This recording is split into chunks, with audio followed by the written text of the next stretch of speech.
used to prevent monkeypox, and people can be vaccinated after exposure to monkeypox to help prevent the disease. That's called post-exposure prophylaxis, or PEP. We're going to see that referred to a lot in guidance. Experience with smallpox. So vaccination after an exposure can protect you against infection in the case of monkeypox. The vaccine should be given within 4 days of exposure, and if given 5 to 15 days after exposure, it can reduce the symptoms. So you might still get it otherwise, but can help with the symptoms. The vaccine supply is limited, but it is expanding, and the state of emergency is helping us. So, as I said, I'm from LA County, and we have strict criteria on who is eligible to get the vaccine right now, or to get the medication. So, you just have to check whether you fall into that group or not before looking into it. So, testing is available at commercial labs and via the California Laboratory Response Network labs. Most infections resolve without treatment, and there is this investigational antiviral treatment, ticovir or TPOXX, which is available through CDC. So the person who is ill's clinician or local health officials have to go through the CDC protocol to use the medication if the person is immunocompromised.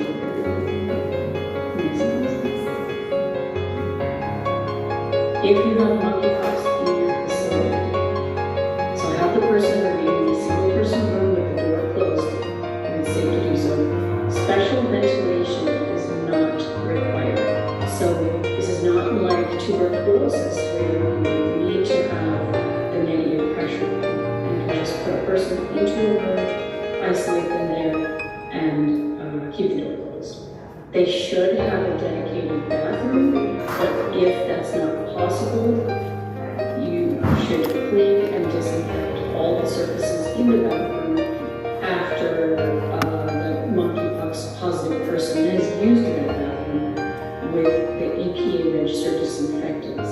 We have a list for COVID and we have a list for monkeypox. And you should check that list to make sure that whatever you're using is going to work. Movement of the person outside the room should be limited to medically essential purposes. And if the person has to leave their room while they're still infectious, again, that's until all the lesions have healed and their skin is come on, then that person should wear a well-fitting medical mask and have any exposed skin lesions covered. So you'll see that a lot of these things are similar to COVID, which you've already been doing. So just making sure the person is wearing their mask and has all the lesions covered if they have to leave their room for a medical appointment, and you'll be good. Next. If it's not possible in your facility to isolate a person with suspected or confirmed monkeypox, please contact your local health department. That's me, LA County Department of Public Health, if you're in LA County, the resident's physician, or your LPA. Next. If a staff member, volunteer, or resident in a congregate living setting has monkeypox virus infection, transmission could occur within the setting. As you see with COVID, it spreads like wildfire. This may not spread as fast, but it can spread because people are around each other.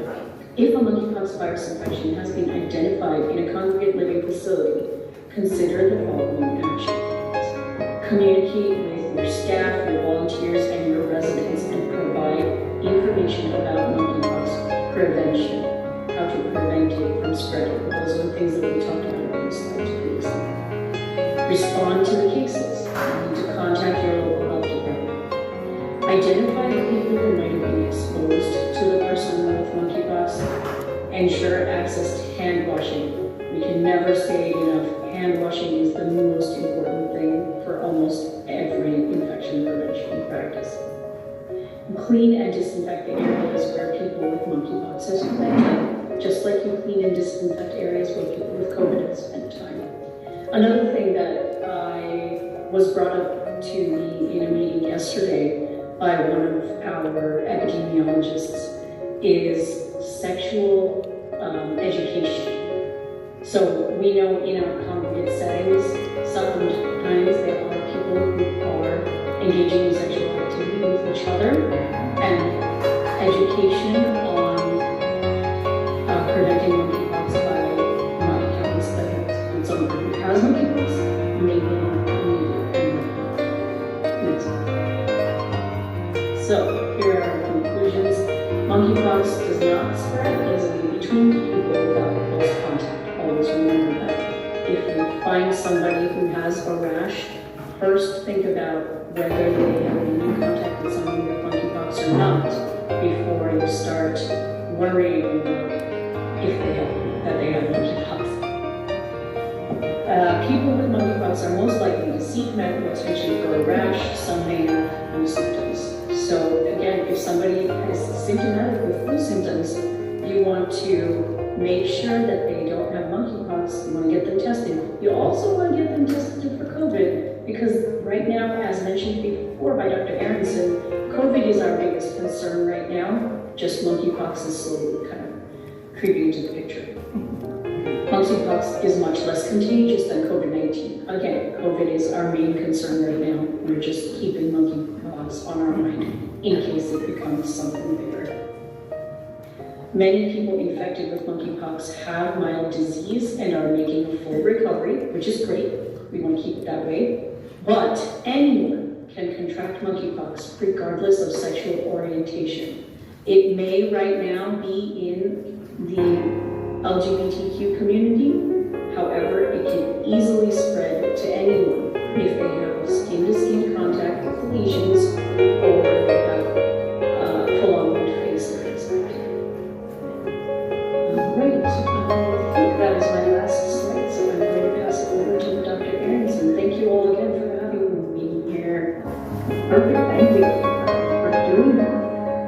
Super helpful. I'm going to now address how monkeypox impacts your infection control plan. There are lots of questions in Q&A about this, and I think I will have good news on this in just a second. So next slide, please. Because there's a state of emergency, there are some implications for licensees and programs. Next slide. You may recall this slide, don't worry about me, it's just what the infection control plan looks like. We may go into a slide from the infection control plan session that we did a while back. And I just want to remind you of what is in red, which is during emergencies or federal emergencies, so state or federal, an emergency infection control plan has to be reviewed, updated every 30 days based on what's going on. Does this mean everybody needs to do one? Not necessarily. So stay tuned as I walk you through it. Next slide, please. These are the sections of the emergency control plan from the resident infection control plan.